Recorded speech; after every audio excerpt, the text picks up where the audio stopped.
pledge card. We've seen these, we've had these. Hopefully we've been praying about these. The backside shows a weekly guide of if you gave this, what your annual giving would be. It's an outline. It's not check a box. We'll be collecting these next week. Again, Tracy said, put it on your refrigerator, put someplace where you see daily. Pray about it. Really pray about it. It's not about the building. It's not about stuff. It's about our hearts. I hate making pledges. No. I mean, I really hate making pledges,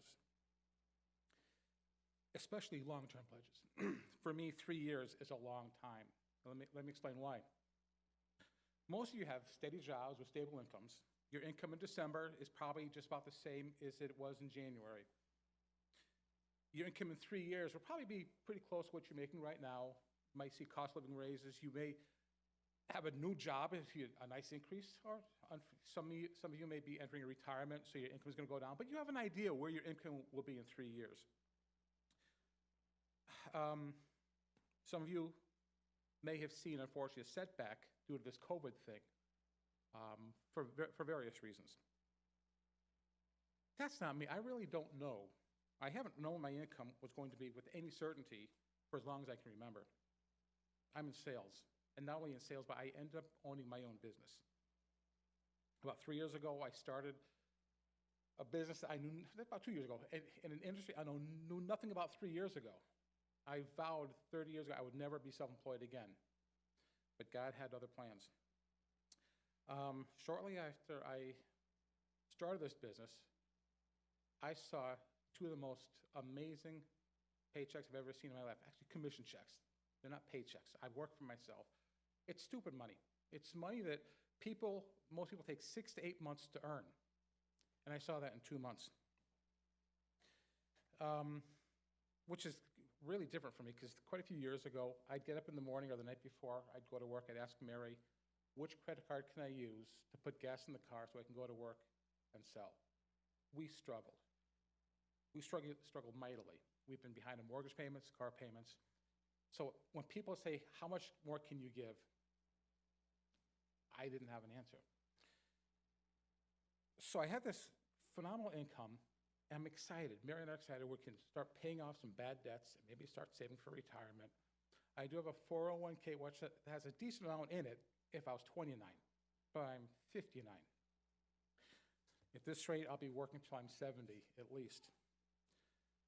Well, this great couple months of sales, the sales started to dwindle off because the inventory reduction and such, long story. And then out of the blue, I get an email from my supplier. It says, oh, by the way, we overpaid you by 33% the last few months. So not only are you going to make less going forward, you owe us about $14,000 that we're not going to be paying you for the next few months until you catch up. So I went a few months without any income. And then the paychecks started coming in, but they were pretty small. And then this COVID thing hit. And my business all but shut down for quite a few months. I was able to apply for the pandemic unemployment, but it's based upon the income of last year where I had the $14,000 chargeback and the low income. So, okay, God, we'll see how this works. But we continue to tithe. Actually, it seems easier to tithe on a small amount than a big amount because it's such a small number you have to write on the check every week. But just before the COVID thing hit, Eric, our consultant, asked me to give an idea of what I could give above and beyond my normal give. Normal. That word is very seldomly used to describe me or anything about me. So I think, well, I'll just pull a number out of the hat. I threw the number out and said, okay, let's use that number. Now, that wasn't a pledge. That was just a number off the top of my head. But now I need to come up with a solid number. What can I afford to give above and beyond? It's a really easy answer. Nothing. I cannot afford to give anything above and beyond what I'm giving. As I said, I want to retire by the time I'm 70. And I need to start putting money away for that. I also have a a lot of repairs to be done on my house. I have kids all over the country I'd like to visit. All this takes money. All good things. Things that most people say, yeah, those are priorities. There's nothing wrong with spending money that way.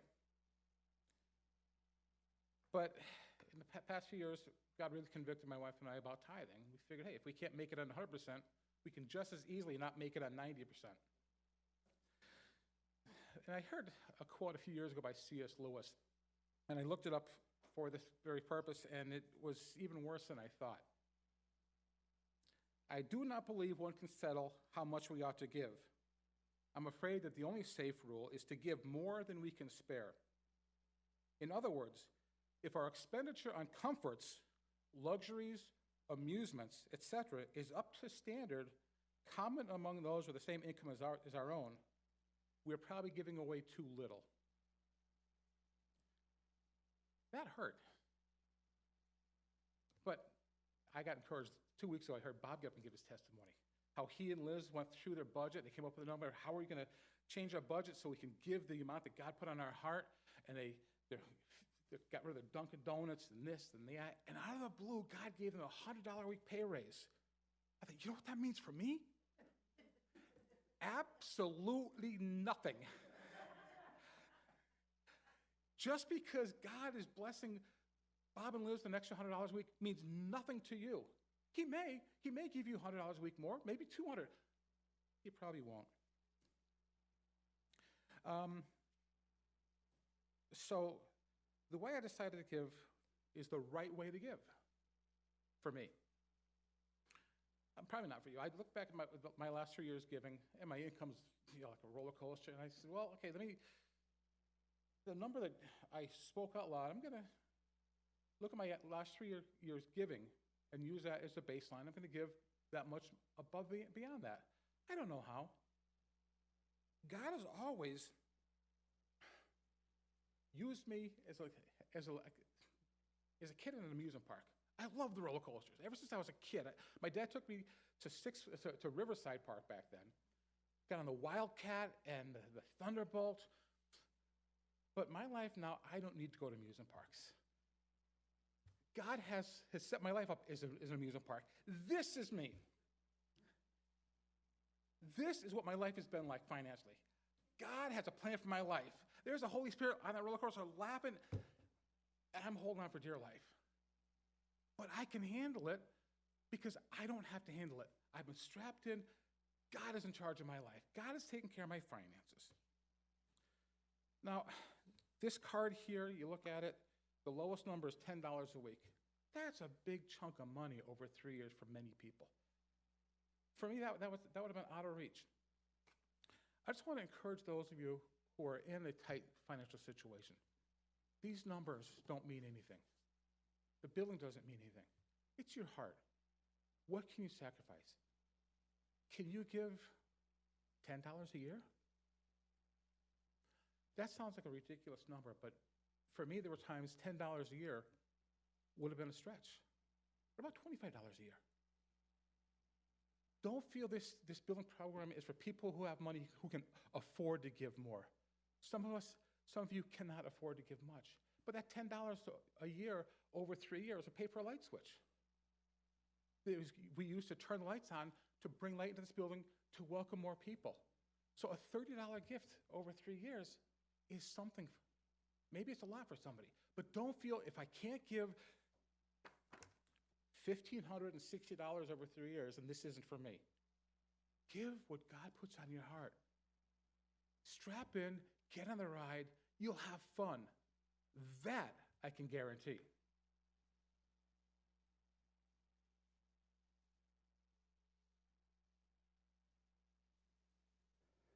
Thanks, Jody. Hey, just real quick, right? Commitment card. Next Sunday is Commitment Sunday. It's going to be a celebration. So I really want to encourage you to commit to attending if you can. Be here in person if you can. If you can't, that's okay. Participate live next Sunday. We're going to commit. Bring these cards. Have them ready to be filled out. Know what your number is. We're going to commit not just financially, but other things as well too. So this sermon series has been more about. It's been lots of different currencies. So this is going to be opportunities to celebrate together, to commit, to really live back in joy with God. And so it's going to be a time of celebration. So come next week. Hey, online, if you're at home, if you click online, we have a form online, so you don't even have to send these in. You can just click online. Our homepage says make an anticipate pledge here. If you're coming in person, bring a pledge card. If not, we'll have them here for you. Know your number. You can submit that online beforehand, or actually better yet, in that moment during the service, you can submit it as we take the time to do that together, and you can do it right online if you're home. So I just encourage that.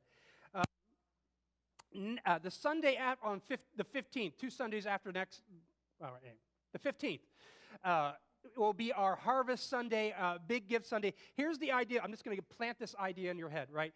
The idea, if you're able to start your financial giving at that time above and beyond your normal giving, or to make that your first fruits offering, to make it maybe a little bit bigger than your normal giving at that moment, and so we're going to the part that I pledge, I'll give a big part of that. And so the idea behind that, this is a day that we're all just kind of giving our first fruits of God to celebrate what God is doing and what He's done in our lives for that. If you're able, right? No plan for that. And we plan to have some kind of celebration on that day as well. Hey, next Sunday, in addition,